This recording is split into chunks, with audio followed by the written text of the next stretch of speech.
माझे नाव राजमन. आज सावित्रीबाई फुले यांचा जन्मदिवस म्हणून मी एक ओवी सादर करीत आहे. ते तुम्ही सर्वची तरी ऐकून घ्या.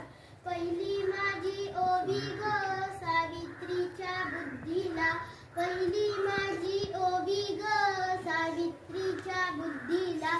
शिक्षणाची पहिली पायरी तिने ग घातली, शिक्षणाची पहिली पायरी तिने ग घातली.